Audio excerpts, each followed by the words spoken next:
ضيوفنا الكرام، نتوقف الآن مع فعالية الشراكة بين القطاعين العام والخاص كعوامل تمكين في النقل البري. يتفضل الأستاذ فينسينت إيرار المدير التنفيذي للتطوير والاستراتيجيات في الاتحاد الدولي للنقل البري لتقديم هذه الفعالية.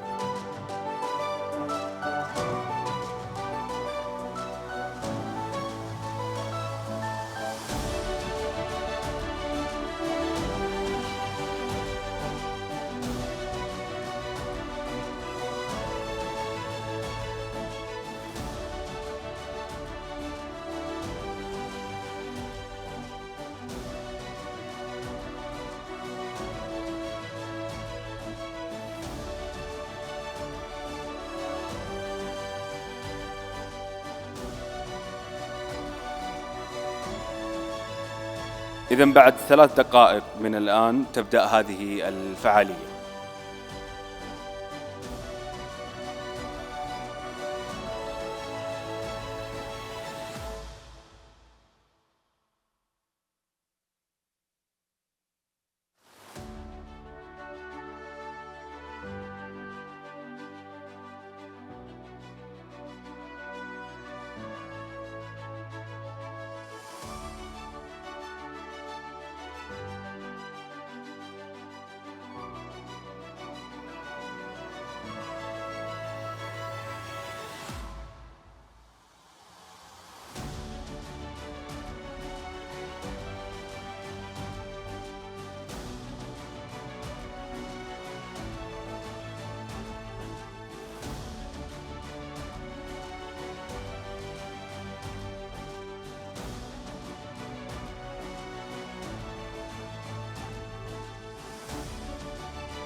Your Excellencies,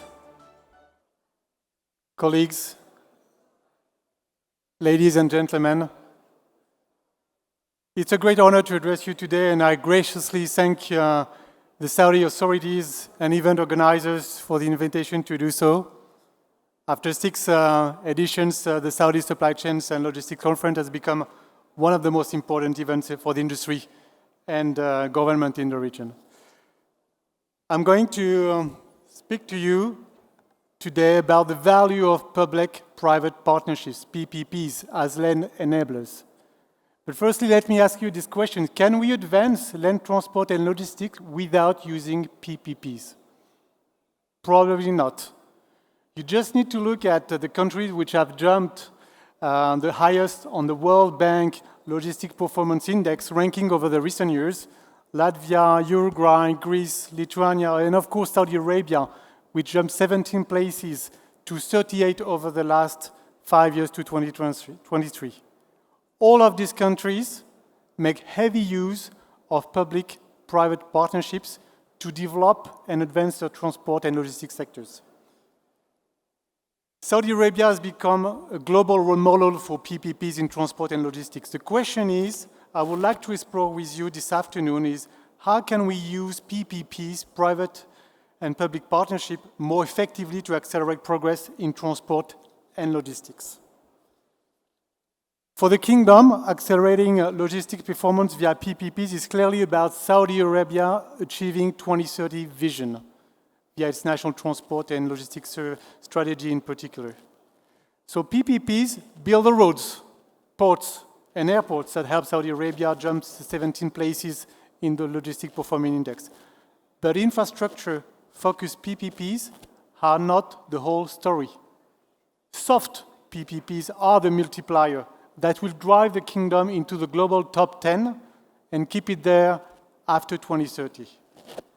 So before I, sorry, doesn't work. Let me get back.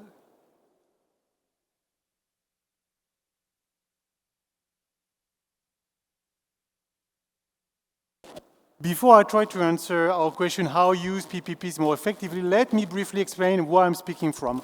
IU is a World Road Transport Organization. For more than 75 years, we have been working with governments, with international bodies, and the private sector across all regions of the world to make commercial and transport safer, more efficient, and greener.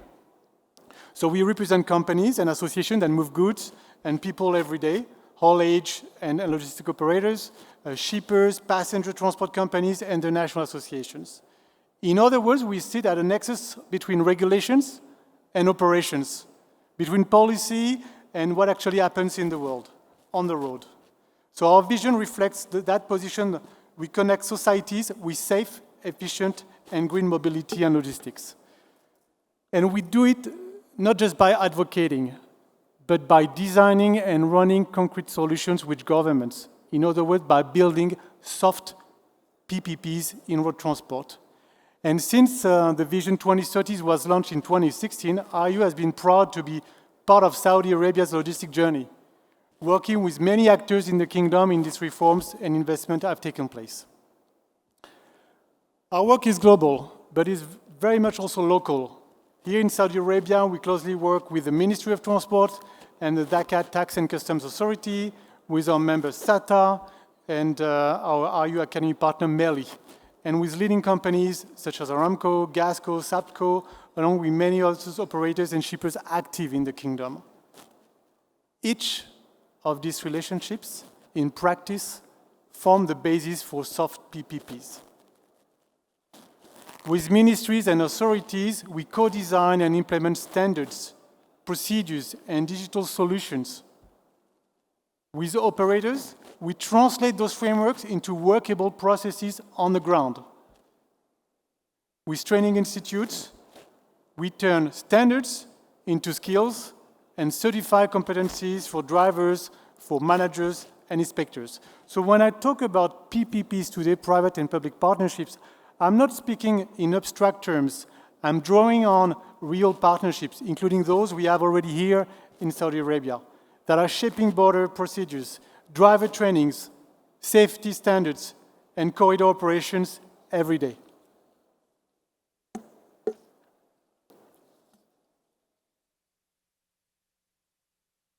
How many of you will know RU through the TIER system, the world's only global custom transit system. TIER is in fact the oldest and maybe one of the most successful public-private partnerships in the entire UN family. And why is this relevant for us today? Because TIER shows how a well-designed soft PPP can deliver other results: faster, more predictable border crossings, lower administrative costs, and higher levels of security and transparency for customs. It works because each partner does what it does best. Government set the legal framework and control, RU and its members operate the systems, carry the financial guarantee, provide digital tools and data, and operators use it to run compliant and efficient journeys. Saudi Arabia is already using this PPP model through TIER to connect more deeply with regional and intercontinental trade routes. And I will come back on this later. PPPs in land transport have actually been with us for a very long time. Long before we used the term PPP, rulers were asking private actors to build and finance or operate key parts of what we call now logistic networks. Roman roads and harbors are well-known examples. The point is here that every time trade has grown quickly, governments have turned to partnerships with the private sector to create capacity, manage risk, keep commerce flowing. And Vision 2030, exactly such a moment for Saudi Arabia. Rapid transformation, ambitious trade, logistic targets, and a need to move fast without compromising security or fiscal stability. In road transport, when people talk about PPPs, the first thing we think of it is road constructions. When roads are the foundation and all of logistics supply chain for short distances across town to long distances across continents, but road also plays a unique role as a glue that connects all modes together, and importantly, provides first and last mile connectivity. Roads, like others, core transport and logistic infrastructure are therefore crucial and are rightly a central focus for many PPP logistics. But roads are not the whole story. You might have beautiful roads, but if trucks using them are stuck at the border for many hours or even days, because, for example, the administrative processes are not efficient, then the investment in the hard infrastructure is wasted, or at the least, not fully utilized. Border processes are one example of the importance of soft measures. And that is where soft PPPs come in. So why are PPPs, especially for soft private and public partnerships, such powerful tools for transport and logistics? One way to think about them is through 4 flows that determine how well logistics system works: money, risk, data, and skills. Traditional hard PPPs focus mainly on the first 2, mobilizing money for infrastructure and sharing risk between public and private partners over the life of an asset. Soft PPPs and the other 2 flows, they structure how data is shared and used, and how skills are developed and recognized across the ecosystem. When ministries and authorities, operators, and training operators come together in a soft PPPs, they are not just building a road or a terminal. They are agreeing on how procedures will work, how information will flow between systems and across borders, how people will be trained, certified, and supervised, and how performance will be measured and improved over time. This is why soft PPPs are so relevant today. Let me return to TIR and show you some examples of the power of soft PPPs to accelerate progress on two key corridors.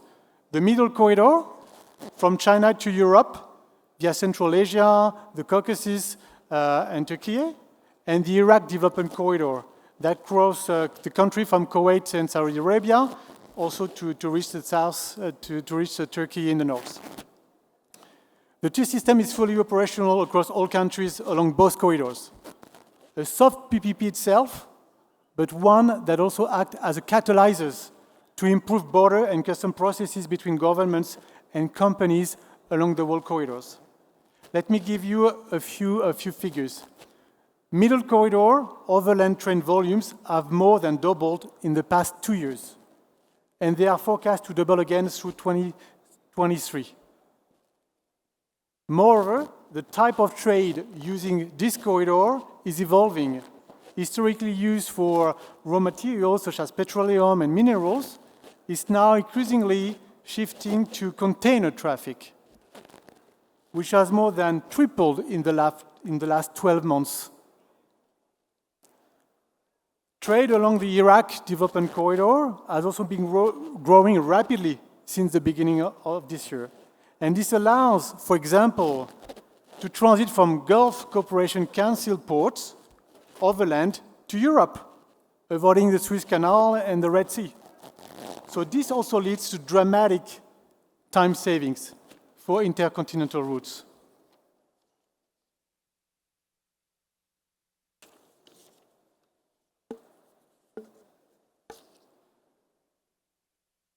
For example, containers have been transported from Dubai to Poland via Saudi Arabia in 10 days by truck, instead of 14 days by sea. So in short, PPPs bring real results. Saudi Arabia is a global champion in soft PPPs in many sectors, including health, sustainability, education, digital government, social services. Some 35 to 40% of all PPPs in the kingdom, by value, are in soft measures.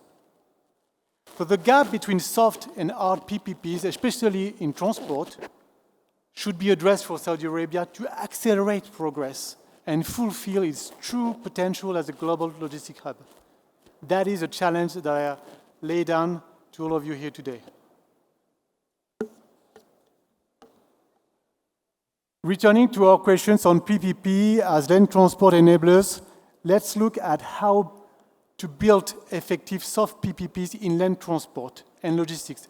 And there are three key principles for successful soft PPPs, based on our experience at RIU in Saudi Arabia, but also around the world.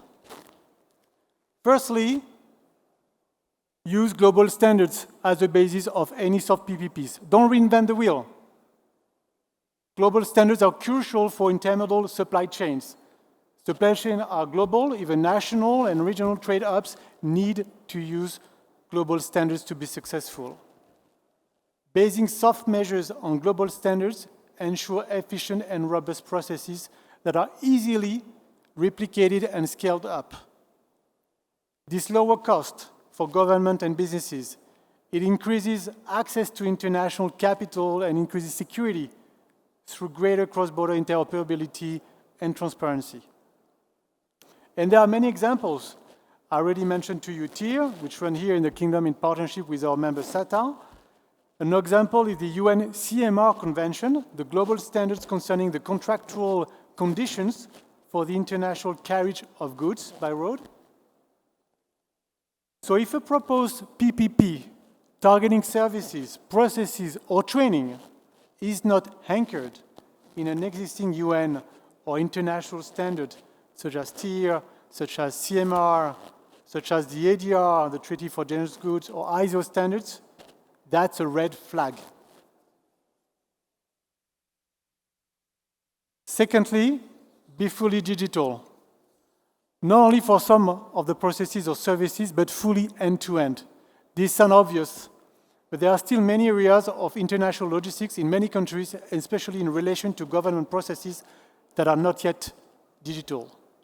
Consider customs, border controls, permits, consignment notes, driver visas, training, Certifications.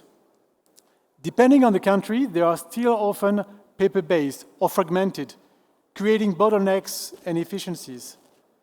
So if a process is digital on one side of a border and paper on the other side, is not digital. Through soft PPPs, we can bridge these gaps and bring public regulatory authorities and private operators onto the same page. And thirdly, to ensure successful PPPs, public and private sector players need to collaborate from the start together. And by collaborating, I don't just mean consultation, I mean true co-design. Effective PPPs don't invite the private sector to comment when the project is almost finished. They co-design the project together from the beginning, defining the problem, choosing the standards, setting the performance indicators, and sharing the data. But this also means that all parties need to understand each other's visions, objectives, needs, and expectations from the start. So let me give you an example, the UN ADR agreement on the transport of dangerous goods by road. The ADR agreement is a basis for much of work on driver training and certification with MELI, our RU Academy partner in Saudi Arabia. And around the world, implementation has taken many forms. Training academies like MELI, national driver certification programs, and practical solutions for the industry, such as those used by Aramco and Gasco here in the Kingdom. So what do these principles mean in practice? For ministries and authorities, build soft PPPs into your transport and logistics plan from day one, not as a nice to have, after the infrastructure has been built. For border, customs, and transport regulators, you should use soft PPPs to co-design digital processes with operators, so rules are robust and workable. And for logistics and transport companies, don't wait for government to act. Come with concrete proposals where you share data, invest in systems, co-own performance targets. And for training and education providers, position yourself as the human capital engine of these soft PPPs, translating the global standards into skills, behaviors, and safer operations on the road. So it's not only within our power to use these principles to build truly effective soft PPPs, it's our responsibility to do so, to drive logistics and, more importantly, what outcomes this leads to.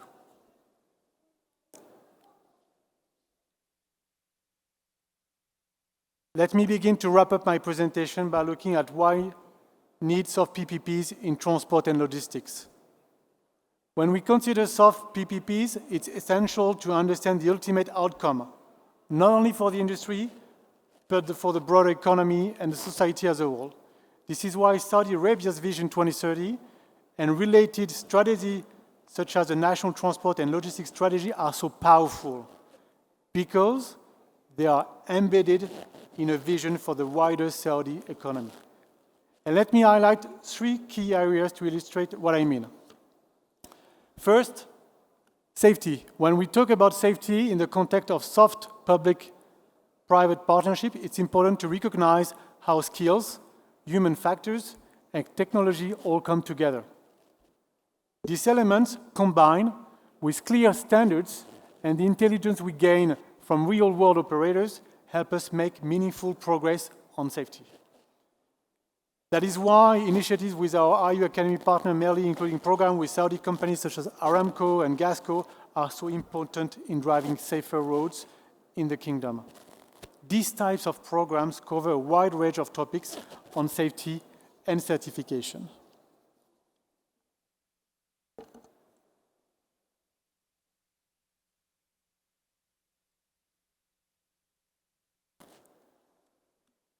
Companies tell us that the combination of global ADR standards, localized training through MELI and strong enforcement has reduced incidents and improved driver professionalism. That is what a soft PPP around human capital looks like in practice. Secondly, let's look at the efficiency and how soft PPPs drive change in this area. In terms of transport and logistics, efficiency is paramount. Infrastructure plays a role here, but soft measures are equally important. The implementation of the tier system in Saudi Arabia is a great example of this. Saudi Arabia's decision to join implement tier, coming in the wake of the launch of the 2030 vision, has marked a significant milestone on its journey to becoming a global trade hub. TIA has enabled many new routes, options from and via Saudi Arabia, making once unfeasible route more efficient, more secure, therefore more competitive. What does it mean in practice? Smoother processes for one, example with TIA. And through harmonization of tier processes, there is no longer a need to swap cargo bodies at the Saudi-Iraq border. This will not only speed up transport, but also will reduce cost and enhance security.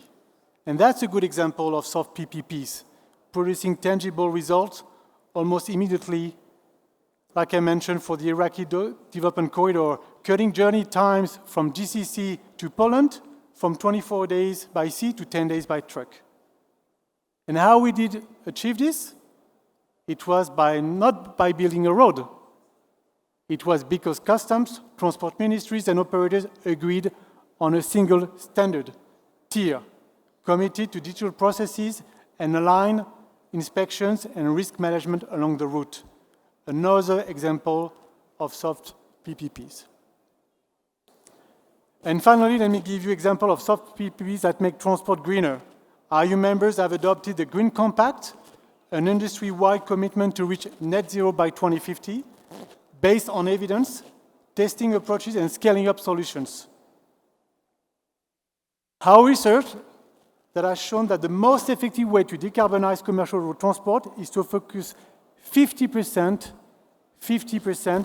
of efforts equally on driving greater efficiency in current operations and 50% efforts in implementing alternative fuel.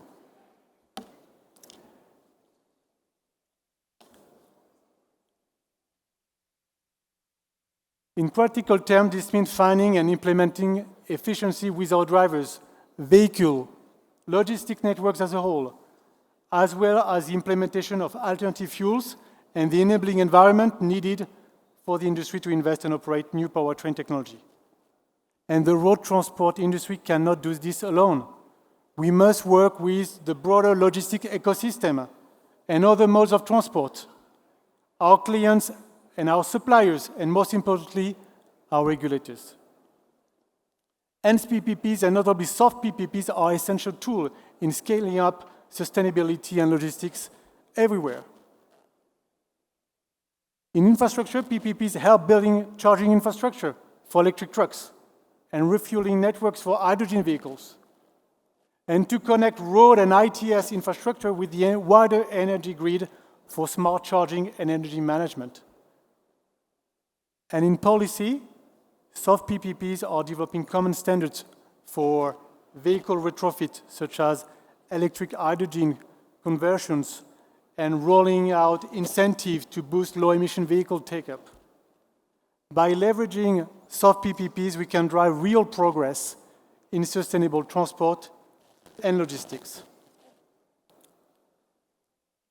In conclusion, let me return to the question I asked at the beginning. How can we use private-public partnerships more effectively to advance land transport and logistics? My answer, after everything we've discussed, is simply by putting soft public and private partnerships focused on standards, on data, on skills, at the same footing as hard PPPs for road, ports, and terminals. Saudi Arabia has already shown what hard PPPs can do for logistic performance.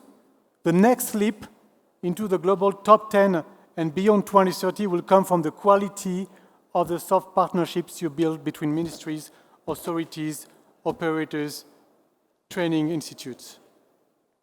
For ministries and regulators, this means designing PPPs where procedures, platform, KPIs are co-created from day one. From logistics and transport operators, this means bringing concrete proposals, investing in systems, sharing data, performance. And for training and education providers, this means becoming the human capital engine of these PPPs.